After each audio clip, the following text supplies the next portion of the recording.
Nama saya Erwin. Saat ini saya bekerja di BUMN Karya ya sebagai business development. Cuma saya nggak membatasi diri buat belajar tentang financial, terutama personal finance. Kali ini kita topiknya mengelola pendapatan. Di sini saya ada teman saya SMA. Dia sudah certified financial planner. Seumuran sih.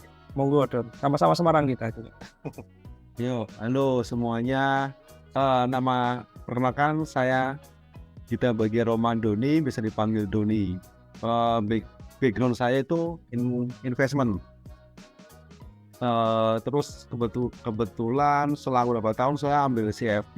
Sekarang saya fokus punya perusahaan konsultan sendiri.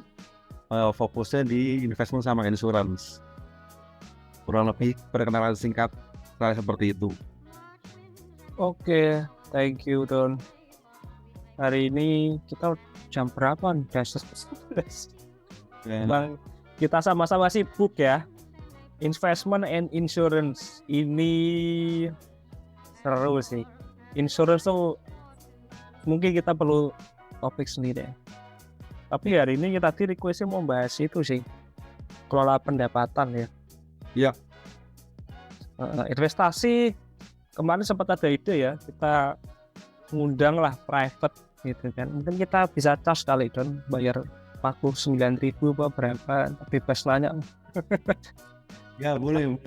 Tapi sebenarnya gini loh, kelola pendapatan itu kan penting banget karena kan ujung-ujungnya selain ke pengeluaran ya kedua hal tadi, investment sama insurance ya. Gimana mau ngisi investment atau insurance ya, pendapatannya seperti apa gitu kan.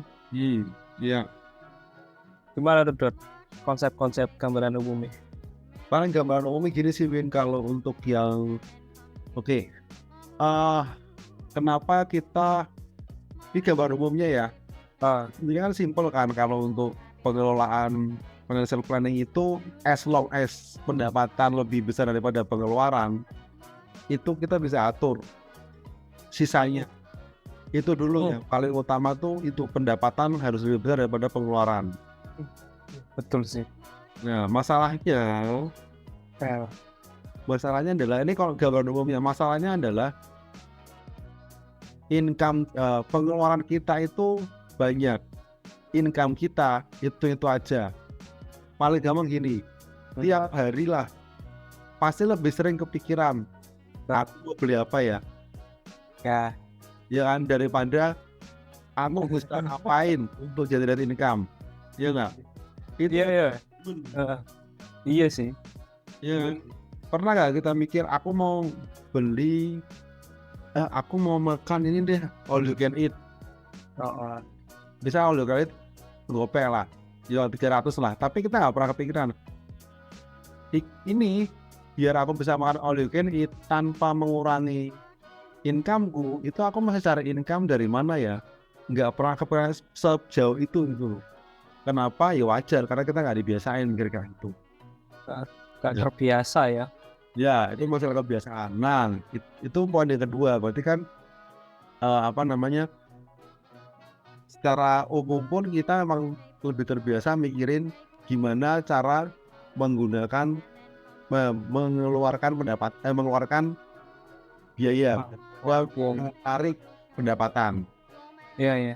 Tapi kalau ditarik dari yang pertama tadi ya, pada prinsipnya gimana caranya pengeluaran lebih kecil atau pendapatan lebih besar daripada pengeluaran.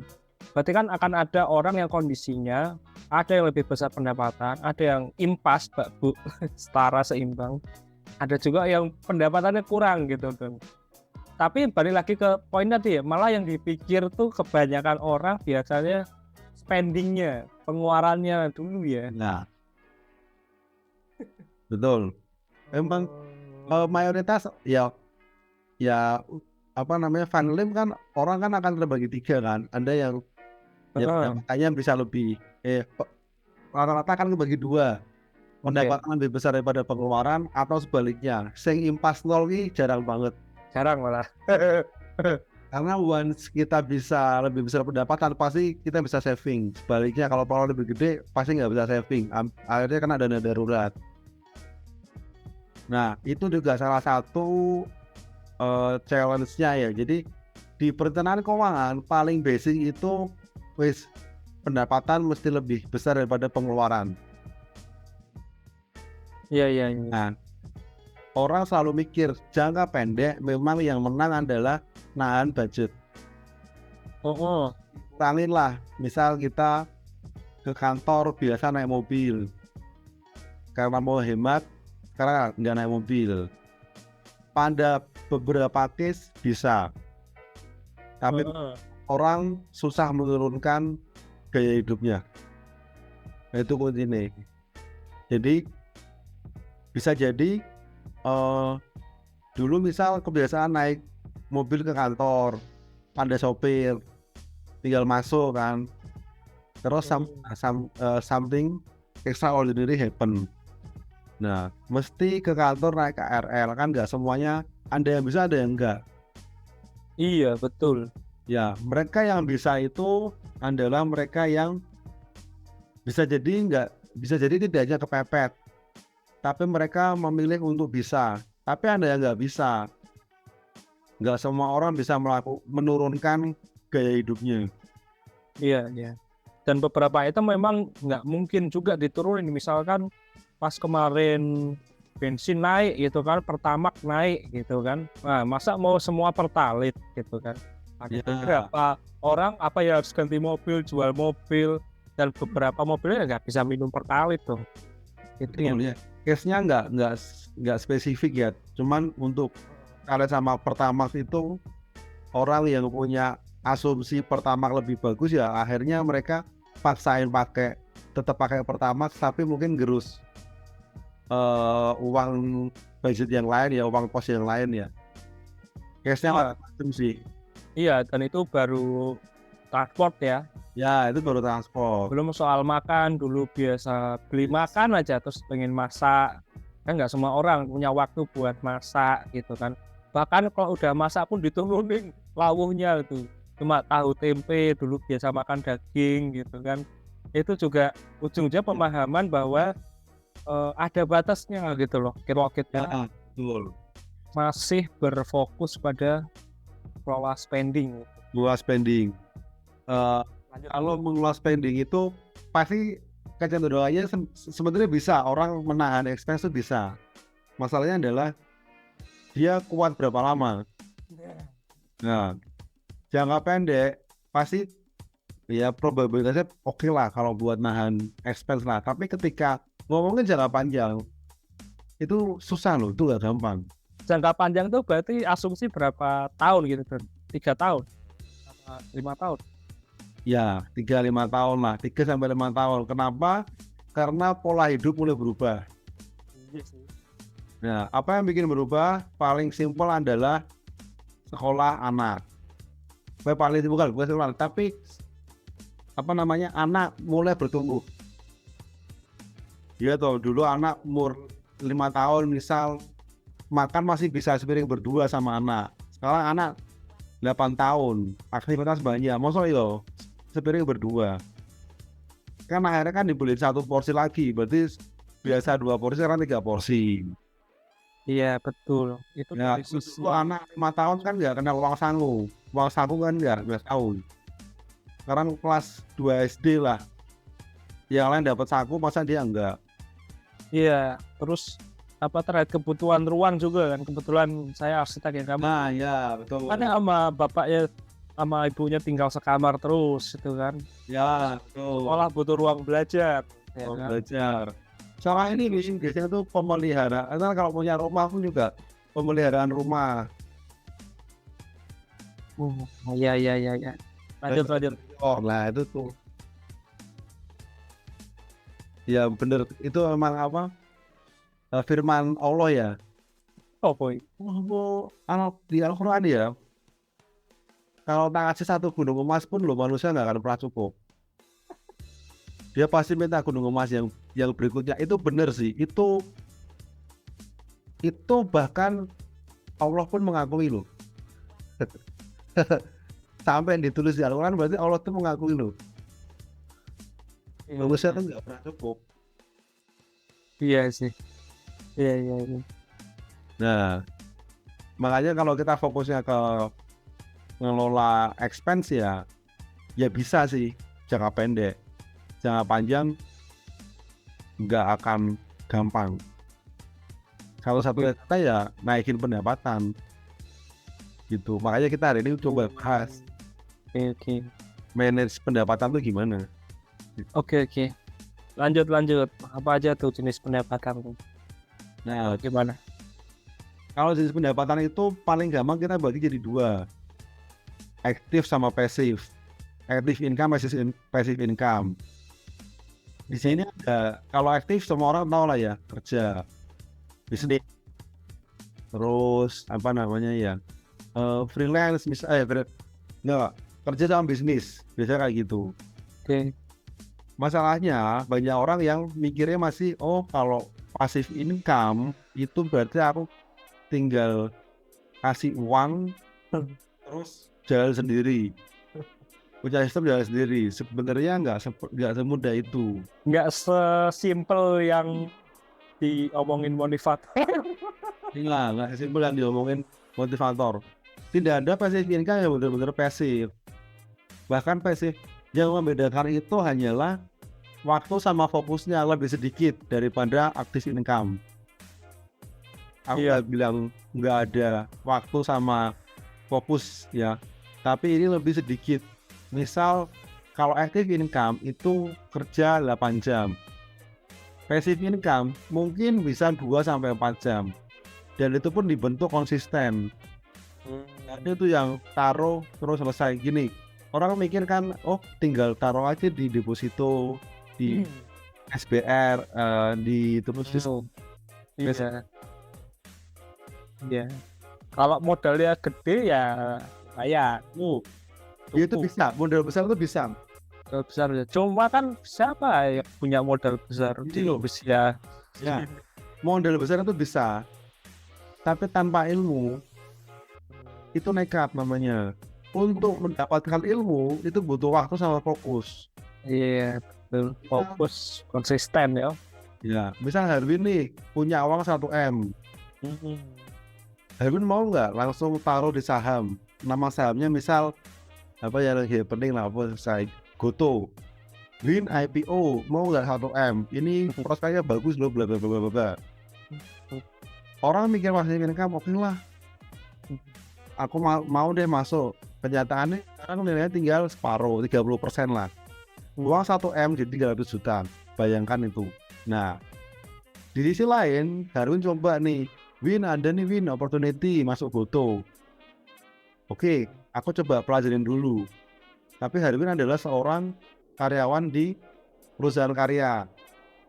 Dia ambil waktunya misal 1 jam, 2 jam sehari, dia belajar pelan-pelan. Nah, ketika udah, oh oke nih, mantep nih, oh ternyata Goto perusahaannya seperti ini. Ini bukan apa namanya rekomendasi atau apa ya, tapi ini aku kasih contoh fakta di lapangan kayak gitu. Oh ternyata IPO Goto kemungkinan bakal seperti ini, seperti itu. Asumsi yang harus dikeluarkan itu hasil dari waktu spare Harwin setiap hari sampai di satu titik ke pemahaman. Iya, betul. Itu nggak muncul tiba-tiba langsung, oh aku punya modal 1 M nih, ini cukup nih, wes tak taruh semua di Goto. Nggak lah gitu. Sebenarnya berapapun modal di pasar saham, ya pasar saham itu sebenarnya itu harta karun yang terlihat di darat sih. Karena keserakahan orang itu bisa membuat kita kaya. Iya, betul. Karena keserakahan kita itu bisa membuat yang lain kaya. Itu pasar gitu. Iya, ada yang bilang kayak gitu kan sebenarnya akan tercipta 2 golongan ya, satu pemenang, satu pecundang. Ya, betul. Dan aktif pasif, pembedanya adalah antara waktu yang lebih banyak sama fokus yang lebih banyak kalau di aktif. Sedangkan passive income itu waktu sama fokus yang dikeluarkan lebih tidak sebanyak yang aktif. Oh, Kan berarti yang pasif itu benar-benar nggak ngapa-ngapain. Orang yang sukses di saham itu waktu belajarnya lama loh. dan itu nggak kelihatan sama orang lain, nggak mungkin dia pamerin gitu loh. Sama kayak orang di properti, Heeh. itu juga lama belajarnya mereka. Nah, bedanya adalah mereka konsisten sehari, Konsisten. sehari. Heeh.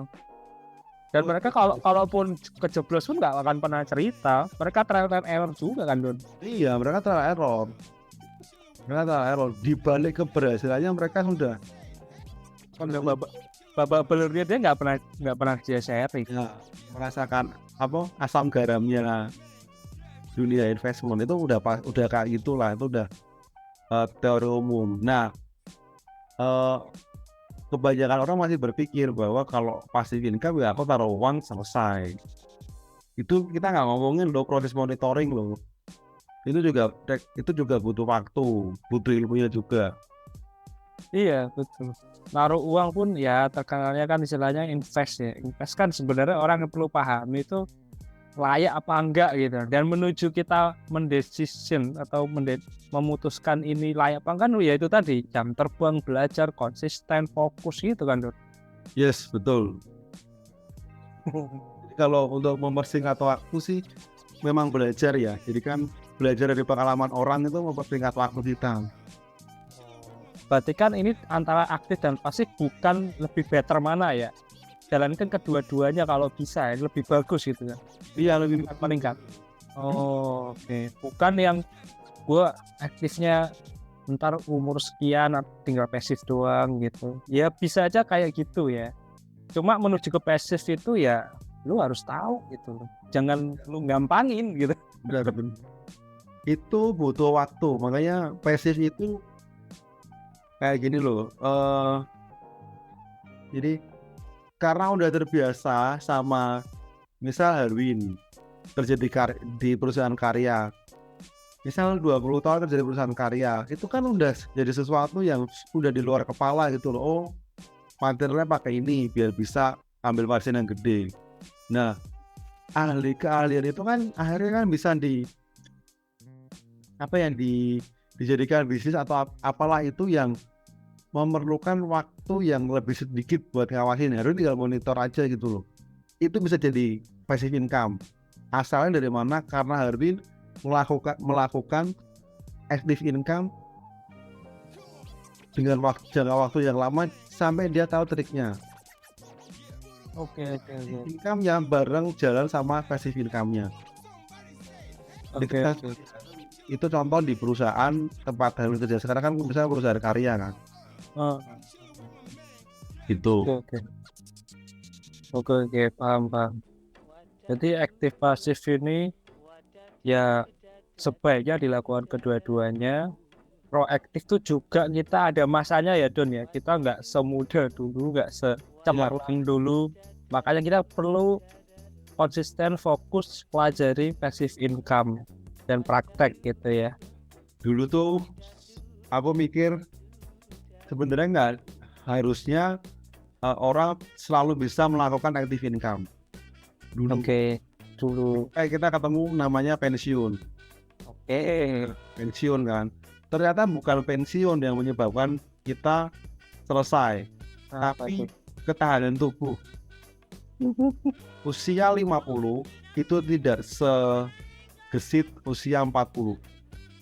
Usia 40 tidak secepat usia 30. Usia 30 tidak sefleksibel usia 20. Usia 20 kan digenjot bangun kerja sampai jam 3 pagi, jam 8 suruh masuk masih bisa. Dari 30 nggak bisa. Bahkan dulu masih inget kok, main game aja ya, nggak kerja ya. 6 jam tuh nonstop masih kuat. Sekarang 1 jam aja udah aduh pedes meripat mata capek gitu kan. Itu main game ya, bukan kerja. Gimana kalau kerja? Iya. Lanjut. Nah, ini berikutnya. Atau mungkin jelasin, Don. Tadi kan aktif income, kok passive income selain saham apa aja nih? Passive income sebenarnya banyak sih. Salah satu yang kenapa aku ngambil saham karena itu yang Pertama modalnya seharusnya nggak gede. Oke. Ongkos buat belajarnya kecil. Terus itu bisa dilakukan dimanapun. Yang penting jam bursa open. Yang ketiga itu sekarang ilmunya di YouTube banyak. Oke. Itu saham. Yang lain itu misal kayak sewa properti. Misal beli kos-kosan terus disewakan. Oke. Itu juga bisa. Terus coba jualan buku. Itu udah mulai banyak sekarang tuh. Jual paket belajar tuh, video-video belajar itu juga banyak. Jadi mereka bikin sekali, mereka upload, terus dijual, entah di Instagram atau YouTube. Nah, ini bahkan bukan royalti sebenarnya sih. Ini benar-benar penjualannya 100% masuk ke kantong mereka. Iya, royalti kan mungkin dari musik, film, Nah, dari musik. artis ya. Oke. Sewa properti, ya. Kalau bukan dulu kan masih misal ke penerbit ya, kita cuma dapat royalti. Sekarang kan enggak. Semua kita bisa aksesnya, kita bisa potong. Iya. Bener sih, kayak paten desain kayak almarhum B.J. Habibie atau siapapun ya di bidang engineering pun, dan mereka menemukan paten juga agak gampang. Betul sih, itu investasi waktu, uang ya, berdaya lain. Waktu, pikiran. Oh iya. Oke. Kalau deposito, ya itu tadi balik ke modalnya tadi. Karena kan deposito rata-rata berapa sih? 3-4%. Deposito itu ya sebenarnya bisa sih buat passive income ya. Masalahnya deposito itu returnnya terkadang kalah sama inflasi. Satu kalah inflasi, dan kalau returnnya tinggi. Kemarin kita sempat ngobrol itu nggak dijamin LPS ya. Dijamin LPS. Waduh. Dan dijamin LPS. Jadi LPS melihat pokoknya mereka kunci dari rate-nya di atas sekian. Sekarang berapa ya? 475 kalau nggak salah ya. Iya. Di atas angka tertentu mereka nggak akan cover. Apapun alasannya sih, mau itu karena promo lah mau. Dan bahkan yang di cover pun lama ya. Seandainya shit happen gitu kan, kita memperoleh jaminan uangnya kita itu juga lama ya. Nggak bisa sehari besok cair. Nggak seperti itu mesti di runut dulu tuh dari LPS sendiri. Nggak langsung diganti sih ya, memang kan diganti tapi prosesnya lama. Jadi lebih baik ya pintar-pintar lah milih bank yang bisa dipercaya. Oke. Lanjut nih, pemahaman tentang pendapatan. Nah, kenapa sih penting memahami pendapatan ya? Mengelola pendapatan, karena balik lagi ya Win, waktu kita tuh terbatas. Kita akan berhenti di usia pensiun. Di Indonesia itu usia pensiun masih terlalu rendah soalnya. Iya, aku pernah ngecek kita paling rendah saja Tenggara. Iya, saya dengar kita paling rendah. Kita kalah sama Vietnam. Vietnam tuh 58 ke 60 ya. Iya, Singapura 60 kan. Ya kita nggak. Ya Singapura tuh beda kelas lah ya. Iya, kita ngomong Asia Tenggara dulu ya. Thailand, Oh di atas kita lah itu. Ya. Usia pensiunnya lah ya. Masih kalah. Padahal usia 55 itu fisiknya oke lah, masih ada lah. Experience-nya udah banyak padahal. Nah, biasanya orang langsung disikat, ditendang lah. Padahal ilmunya di waktu itu lagi tinggi lagi matang lah ya. Lagi matang. Nah, terus kita juga kebiasaan kita itu ngitung pendapatan itu per bulan. Padahal seharusnya dihitungnya per jam. Ketika orang ngitung income-nya per jam, dia akan ngelihat, oh, di waktu kapan dia akan fokus benar-benar. Jadi misal kalau kerja 8 jam tapi pulang pergi 10 jam, berarti kan kerja 8 jam pulang pergi 2 jam lah, berarti kan setiap hari mereka masih spend 10 jam kan. Nah kalau di luar ada opportunity lain, misal aku bisa nih kerjain apa, misal freelance hitungan per jam lebih tinggi daripada aku mesti kerja di kantor. Nah kalau cara pikir seperti itu diterapkan, orang akan lebih selektif spend waktunya buat apa. Iya. Berarti kan perlu juga selain pemahaman opportunity juga pemahaman tentang diri juga ya. Kamu passionnya apa? Kamu bagus di bidang apa? Gitu. Dimana kamu sangat curious tentang sesuatu, itu ngaruh juga ya ke pendapatan. Sama ini Win, mana yang menghasilkan, mana yang manfaat buat masyarakat, mana yang jadi apa ya, ikigai atau apa ya, itu pernah Anda bahas tuh. Waduh, luas ya ilmunya. Ya, ada tuh yang pernah bahas kayak gitu tuh. Iya sih, ibaratnya buat diri sendiri, keluarga, masyarakat, perusahaan atau bisnis lah ya. Itu juga perlu aware lah, minimal sadar dulu lah tentang opportunity cost-nya itu tadi. Betul. Oke. Makanya perlu fokus dan ilmu manajemen waktu juga ya, nggak melulu soal pendapatan uang doang ya. Iya, karena kita kebiasaan kan ngitungnya kan pakai angka kan, pakai gaji kan. Sebenarnya kita mesti bandingin lagi itu ke rate per hour kita jadi bagus nggak sih? Jangan-jangan rate per hour kita malah jadi kecil. Rate per hour ya, itu ya pemahaman mindset bahwa coba agak belajar dikit ya dari awalnya, per bulan coba kita hitung per jam.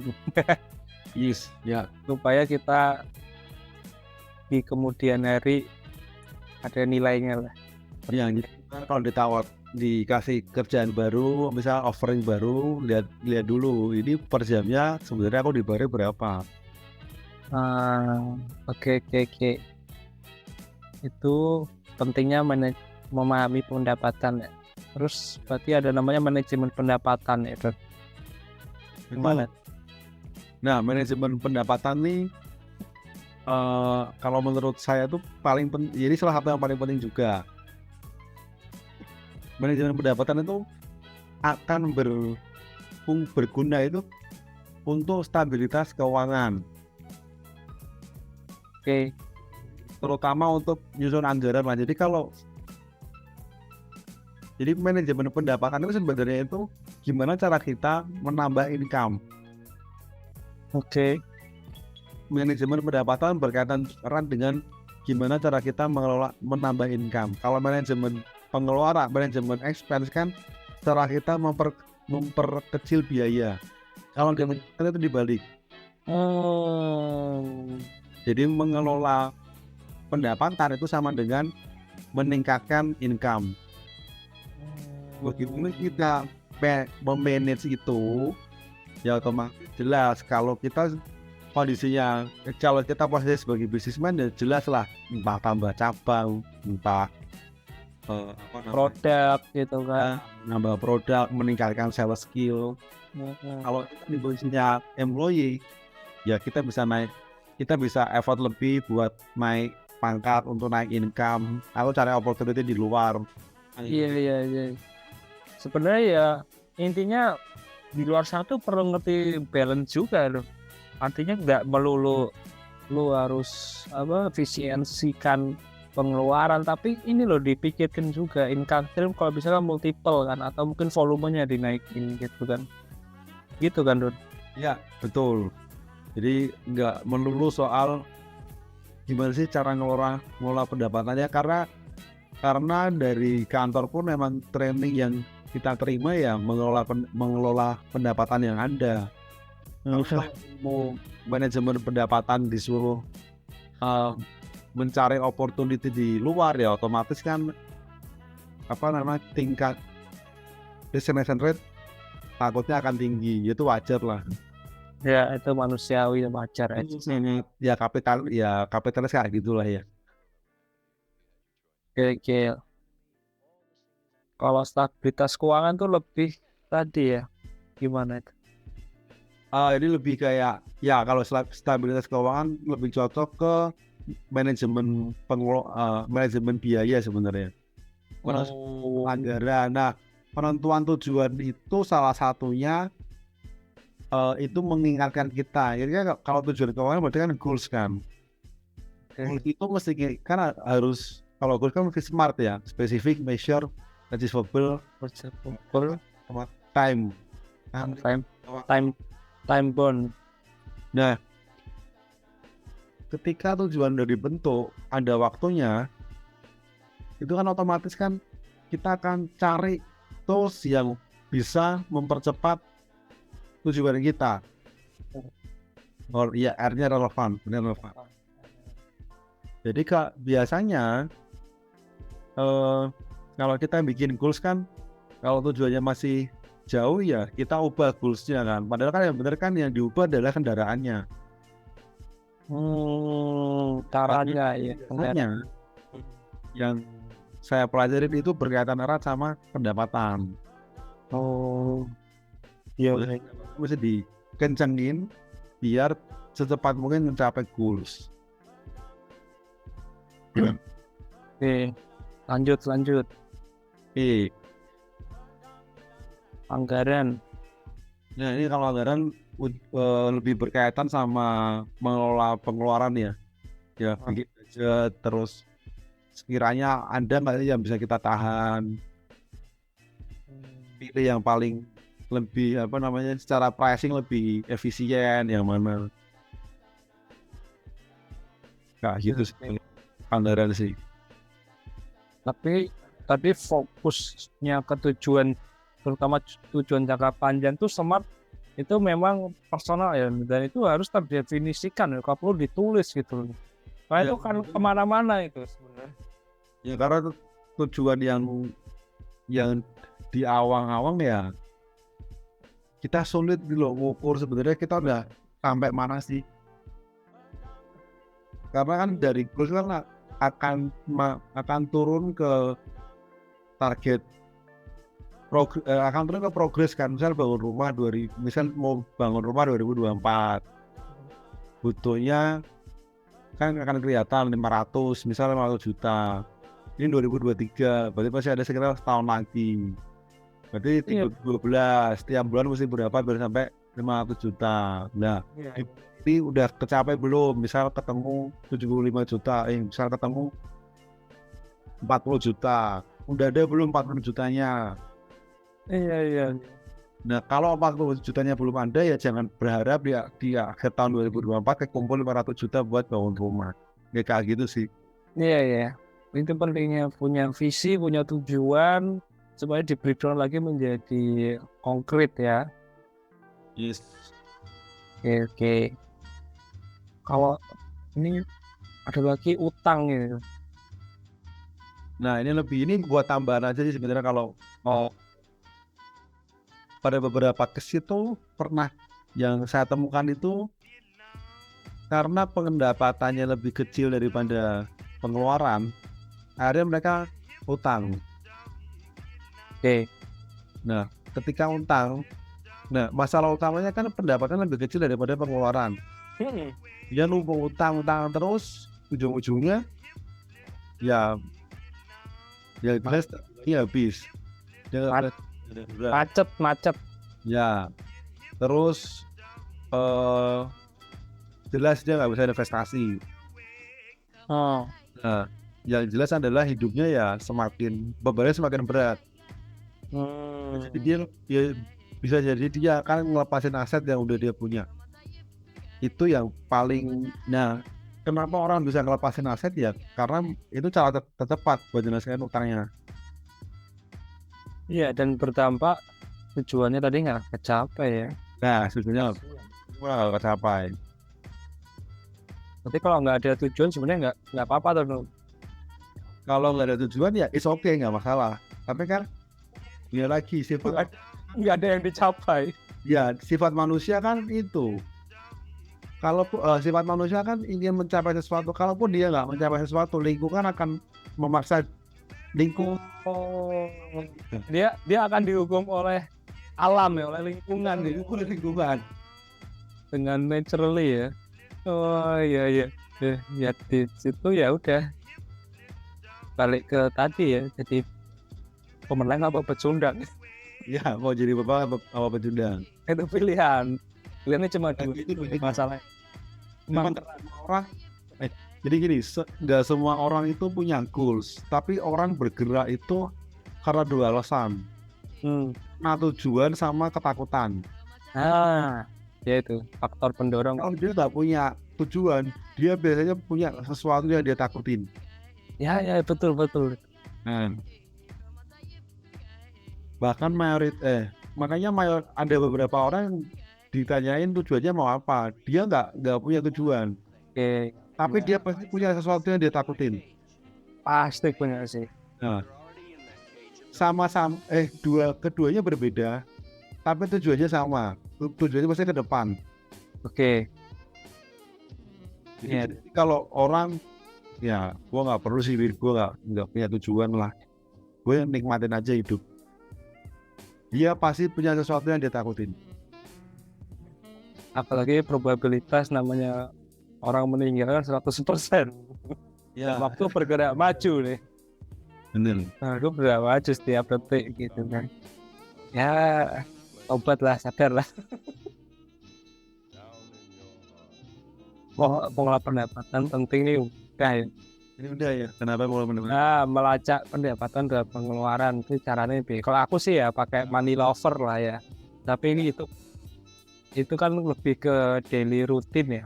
Tapi sebenarnya yang paling pokok itu yang tadi punya tujuan gitu kan. Punya tujuan, dan di situ kan kalau money lover kan lebih ke daily basis, monthly basis. Lebih baik ya punya tujuan jangka panjang gitu, karena akan tercermin ke budgeting lah, atau pencatatan di aplikasi atau Excel gitu kali ya. Betul. Kalau cara melacak pendapatan sama pengeluaran ini simple sih. Pada dasarnya kan kita bikin namanya budget. Budget itu jadi pegangan. Nah, melacaknya itu mesti dicatat.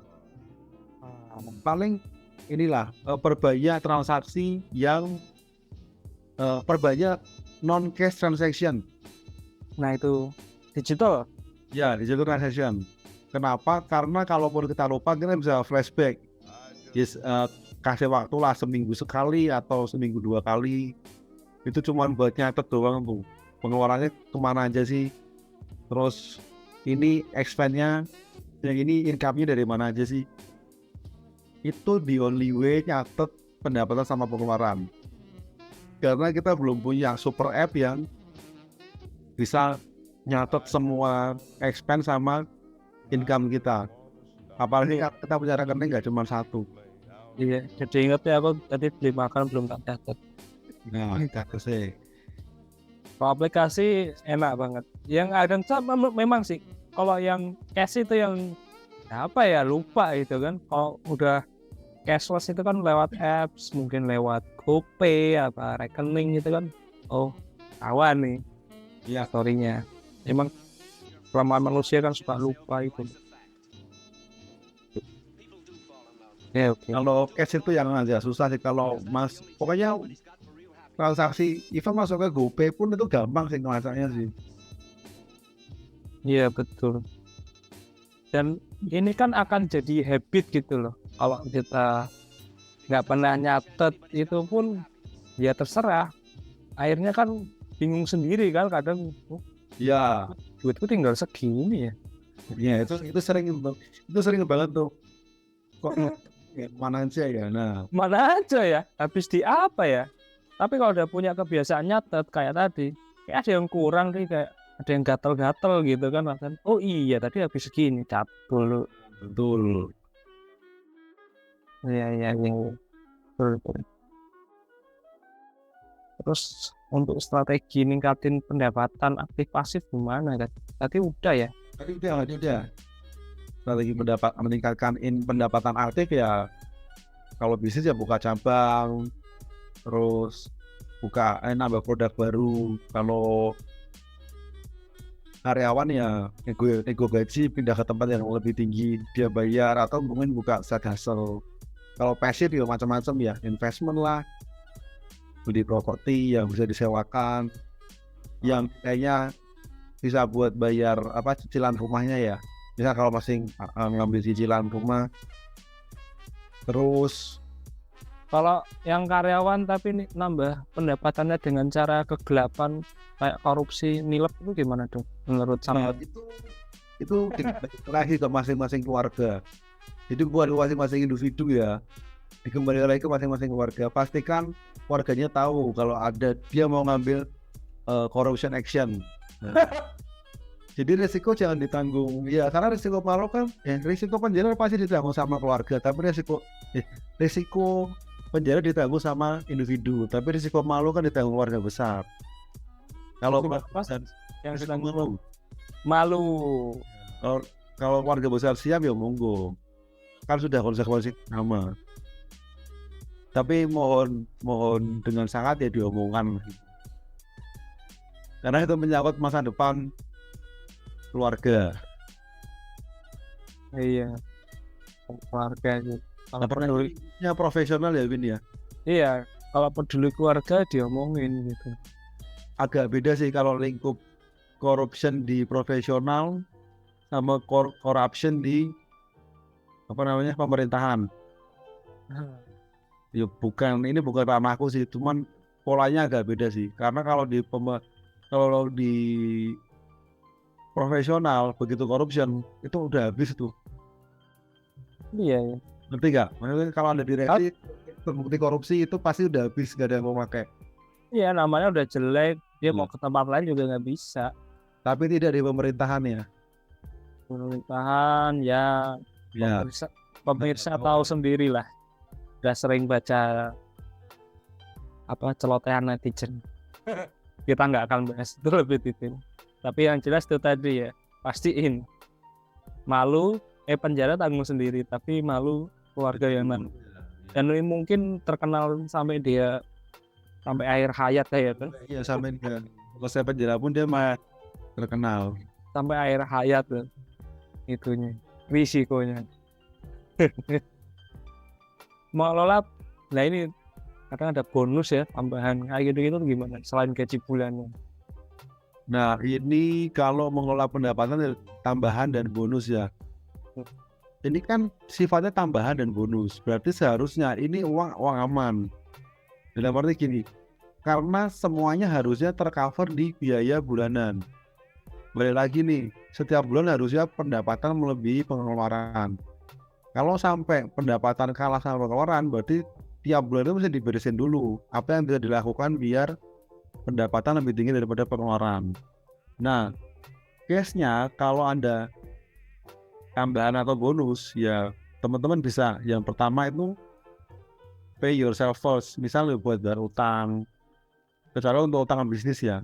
Utang bisnis itu kan ada hitung-hitungnya sendiri kan, nggak harus dilunasin saat itu juga. Iya betul. Intinya kalau utang kan sebenarnya kalau di neraca kan namanya liabilities ya. Nah, artinya itu kan kewajiban. Nah, artinya kewajiban kamu dulu tuntasin dulu kewajiban bayar utang gitu kan. Betul, diselesaikan dulu.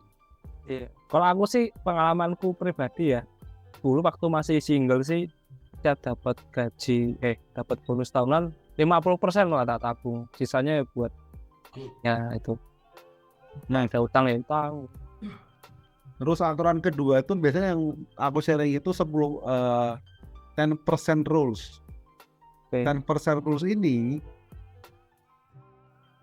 gini, bisa digunakan untuk saving ataupun bayar utang, bayar expense lah. Contoh gini, Doni dapat bonus 10 juta, 1 jutanya bisa di saving, sisanya mau dipakai, atau sebaliknya. Coba ambil contoh yang gede Don, misal tahunan 50 juta.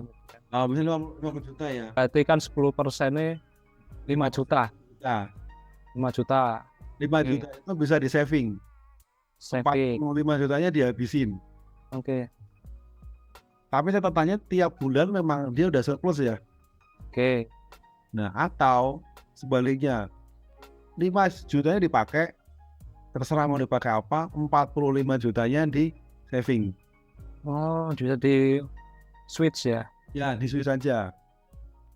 Itu akan bikin apa? Jadi itu akan mengurangi perasaan bersalah. Kok uangku kemarin nggak ada sisanya ya, itu kemana aja ya? Lah kan 10% udah bawa saving. Oh. Oke. Nah, kalau mau dibesarin ya boleh aja, misal 20%. Cuman di awal coba belajar 10% deh. Iya. Itu. Terus buat apa lagi itu? Nah, paling ini kalau ada tambahan bonus, terus tambahan akhir tahun gitu, dipersiapin untuk dari sisi proteksi sama investasinya. Proteksi kan jelas tuh ada segi 4 proteksi, nanti kapan-kapan kita bahas. Iya. Terus mulailah investasi, habis proteksi baru investasi. Bisa reksadana, beli saham, itu macam-macam itu. Next time kita bahas untuk Iya. proteksi sama investasi. Iya, dan proteksi investasi kan mirip-mirip ya. Jadi kayak untuk apa? Kita keluar uangnya itu kan bisa tahunan, bisa bulanan juga ya, Doni. Ya, betul. Oke. Investasi sebagai bentuk manajemen pendapatan. Ini materi Basic kan. ya, ini materi basic. Sepertinya yang ini masalah umum ya, masalah umum. Ya itu basic. Ini paling yang soal manajemen pendapatan ya. Jadi kan masalah yang sering dihadapin. Masalah yang sering dihadapin ketika melakukan manajemen pendapatan itu, ini lebih ke gimana caranya biar kita bisa meningkatkan income, meningkatkan pendapatan. Contoh, ini gimana sih cara membuka opportunity di perusahaan, di tempat kerja baru. Karena kan sebelumnya kita mungkin udah kelamaan di satu perusahaan, bingung nih mau pindah kayak gimana. Terus misal bingung mulai bisnis baru. Kalau bingung bisnis baru kan simpel kan, cari mentor, cari orang yang udah pernah sukses, tanya ke beliau. Sangat menghemat waktu. Iya, menghemat waktu. Dan kalau modal bisa jadi menghemat, bisa jadi enggak sih, tapi yang jelas menghemat waktu. Mentornya bener-bener ahli ya. Iya. Jadi kayak nge-cheat lah ya. Ya, Tapi dengan cara menyenangkan. betul. Terus ini paling tambahan juga untuk masalah umum manajemen biaya. Biasanya kita ada kesulitan membedakan kebutuhan sama keinginan. Oke. Ya, biasanya cara yang saya pakai itu tunggu aja 2 hari dulu. 2 hari lagi masih kepikiran nggak buat nyisain kebutuhan sama keinginan. Bisa ditahan nggak? Kalau nggak bisa ditahan, bisa jadi itu kebutuhan. Dan handphone kena air mati. Itu kalau handphone buat kerja kan, kalau itu nggak usah ditunggu 2 hari pun juga kan kebutuhan, bukan keinginan. Iya, betul. Motor mogok gitu kan. Ya, motor mogok, tapi motor mogok mesti dilihat dulu apa yang bisa diganti kan. Iya, artinya perlu itu kita keluar uang buat benerin. Yes, betul. Terus nggak bikin sama mencatat anggaran, itu akan ntar repot tuh. Ini uang kemana aja sih? Nah, terus yang ketiga biasanya utang yang tidak tepat. Utang itu kan harusnya buat produktif kan, tapi ini buat konsumtif. Nah, itu akan repot nantinya. Terus ini salah satu yang paling penting itu proteksinya nggak cukup. Misal proteksi nggak cukup itu nggak punya BPJS, terus pencari nafkah utama tapi nggak punya life protection. Nah itu kan yang kita nggak ada yang mau sih ketemu resiko, tapi ketika itu datang ya kita mesti siap. iya. Artinya ada preventif ya. Ya, ada preventif kan. Proteksi nggak cukup kan, misalkan nganggep asuransi kantor cukup, asuransi BPJS cukup, cuma ya lihat sendiri masing-masing. Sebenarnya kayak gitu lu udah oke apa belum, lu bisa nerima nggak keadaan pertanggungan yang ditanggung oleh biaya asuransi yang udah dimiliki gitu kan ya. Betul, karena kan nggak semua ya edukasi masyarakat kita soal proteksi kan juga masih banyak salah kaprah kan. Ya itu kayak perlu kita bahas topik sendiri tuh. Mas ya ada sesi sendiri sih soal ini sih. Terus paling sering dihadapin ya boros. Kalau boros ya obatnya ya jangan boros. Emang mesti ditahan lah, terus dicatat lah emang selama ini korek kemana, bisa nggak dievaluasi gitu. Iya sih, kan hemat pangkal kaya ya. Iya hemat ya, kayak apa namanya ya hemat. Cuma itu suka misleading loh, akhirnya orang fokusnya ke pengeluaran jadinya. Iya, padahal orang tuh pasti punya minimum bear dia bisa hidup ya. Ya itu kan kita kenal peribahasa itu kan dari SD, masa ya kita nggak nambah ilmu sih, ilmunya semua SD terus. Hemat pangkal kaya, rajin pangkal pandai, kan nggak dijelasin rajin apa dulu, hemat apa dulu. Ya benar. Makanya kalau itu kan misal angkanya 1 juta bisa hidup, tapi berkeluarga kan nggak perlu 1 juta bisa hidup itu. Misal dia akan naik 1,5, satu anak mungkin bisa 1,5, tapi ketika udah punya 2 anak mungkin angkanya jadi 2 lipat. Iya, untung nggak ada peribahasa tambahan ya. Kaya pangkal bahagia lah, itu repot lagi.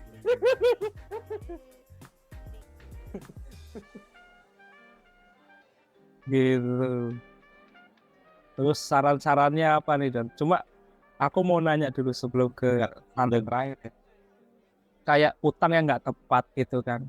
Mungkin ada beberapa orang terpaksa utang untuk konsumtif, Don. Nah kayak gitu tuh gimana ya? Ya kalau selama dia bisa bayar nggak masalah sih. Selama dia bisa bayar. Di apa ya, Bank Indonesia apa di OJK ya, aku lupa deh. Itu kan ada tuh kalau buka KPR minimal kan maksimal 35% dari total income. Ya udah ikutin itu aja. Oh misal utang deh konsumtif ya maksimal 35% aja. Maksimal 35%, dan kalau bisa kan apa ya, kita cermat gitu loh. Iya. Ini buat apa gitu kan? Apa iya harus utangnya senilai ini gitu kan? Betul, itu juga. Apa? Karena kan pada dasarnya kan mayoritas orang kan menghabiskan 70% income-nya buat hidup. Makanya untuk utang itu dikasih spare 30%. Itu kan pakai asumsi kan. Tapi misal hidup gajiku misalnya 100 juta dong. Aku bisa hidup dengan 10 juta tok sebulan. Ya monggo kalau mau dinaikin utang 35% ke 50%. Cuman kan mesti dilihat lagi ya.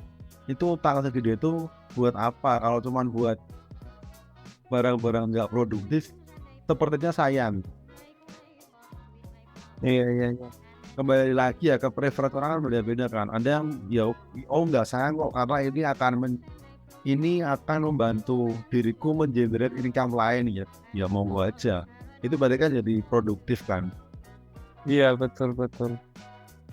Lagi kan preferensi itu mungkin hubungannya sama goals tadi ya, smart tadi.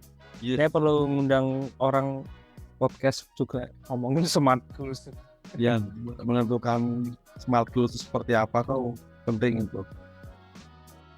Oke, berarti kesimpulannya income lebih besar daripada expense.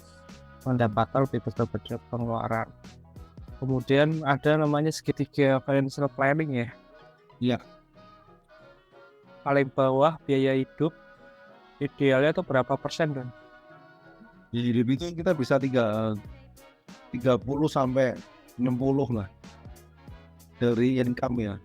Misal income 10 juta ya 3 sampai 6 juta lah untuk biaya hidup. Oke, sisanya buat dana darurat, proteksi, investasi. Dana darurat itu ya ada bilang pakainya 3-6 bulan, cuma balik lagi ke personalnya sendiri ya. Dia bisa mengenerate income lagi itu berapa cepet dia, sama biaya hidupnya itu gimana gitu kan. Sama yang lebih penting tadi apa, kemarin kita pernah podcast skill. Ya, skillnya itu masuk ke ya manajemen pendapatan ya, jadi menambah skill. Jadi kan dana darurat akan kepake if something should happen, entah ditinggal, meninggal partner hidup, PHK, kayak gitu kan. Itu akan pakai yang namanya anggaran atau biaya dana darurat tadi. Kalau ditinggal partner itu maksudnya protection, Win. Oh, maksudnya protection. Dana darurat itu kayak ban bocor, ban mobil aus diganti, Iya. terus rumah bocor. Nah, So, apalagi ya? Coldplay datang gitu ya, Win ya, emergency fund. Emergency fund, iya. Karena nggak diprediksi. Ya enggak sih, maksudnya lebih kayak yang kita butuh dana itu cepat. Biar kita Iya, itu cepat. Berarti kayak sifatnya sebenarnya ada beberapa kejadian yang sebenarnya bisa di cover atau ditanami dana darurat dan mana yang proteksi gitu ya. yes, betul. Kalau ke dokter pakainya proteksi. Yang medical tuh proteksi sih. Ya, Meninggal itu juga proteksi ya. itu proteksi. Dan mungkin skill itu juga sih. Jadinya kayak nggak cuma kita PHK ya. Let's say suami istri gitu kan. Si suaminya punya bisnis ditinggal meninggal nggak bisa ngelola, bangkrut. Ya, Aku sih ngelihatnya kalau si istrinya punya skill dan bisa punya manajemen yang bagus ya sebenarnya nggak jadi masalah gitu. Ngerti itu cara itu ngelanjutin deh. bisnis. Ada caranya, Win. Pakai Gitu. proteksi bisa itu, Win. Oh, malah bisa ada proyeksi lebih bagus gitu ya. Iya, ada proses yang lebih bagus. Itu ada caranya. Oh, iya. Selain kita punya skill, tapi kok kita punya proteksi itu lebih bagus untuk menangani resiko kayak gitu ya. Betul. Oke. Terus ada darurat terlengkapi, proteksi ada, nah itu investasi. Jadi idealnya investasi itu pastiin itu dulu semua idealnya gitu kan. Ya, intinya itu. Nah, investasi itu buat ngejar smart goals itu. Jadi bukan gitu ya. Berapa persen sih buat investasi? Lebih baik kita tahu dulu tujuannya kita mau apa. Iya. Karena investasi itu cuma tools. Semua ini cuma tools sebenarnya. Semua cuma tools. Financial planning itu cuma tools. Yang paling penting itu goalsnya kita mau ngapain. Oh iya sih. Soalnya uang itu juga tools juga. Memang itu tools. Iya. Terus terakhir apa tuh? Terakhir ini, ini multiplier effect ya. Kalau skills kita nambah, otomatis kan kita bisa generate another income. Kita akan bisa memenuhi biaya hidup, ngisi dana darurat, punya proteksi cukup, baru investasi. Iya. Lebih itu sih sebenarnya sih. Jadi ketika pendapatan naik, akan ada hal lain yang ikut naik juga. Biaya hidup akan terpenuhi, terus dana darurat akan cukup, proteksi akan cukup, baru investasi. Multiplier effect. Iya, betul. Jadi kayak let's say aku bayanginnya kayak orang individu tuh berkembang, dia punya goals, artinya dia ingin membangun dunia sendiri, cara dia ngomong, bersikap, punya etika yang bagus, dipercaya orang, bisa networking, ya hidup dana darurat, proteksi, investasi kecapai, akhirnya dia bisa bermanfaat bagi semua ya Don ya. Betul. Masyarakat, lingkungan, mungkin negara, mungkin dunia juga gitu kan. Ya. Sampai situ ya. Efeknya itu namanya multiplier effect ya. Oh, iya. Kalau di Islam mungkin apa? Rahmatan lil alamin. Nah, itu. Nah, dunia akhirat kecapai ya. Masuk surga. Oke, kayak itu aja cukup ya. Nanti kita sambung lagi next topic.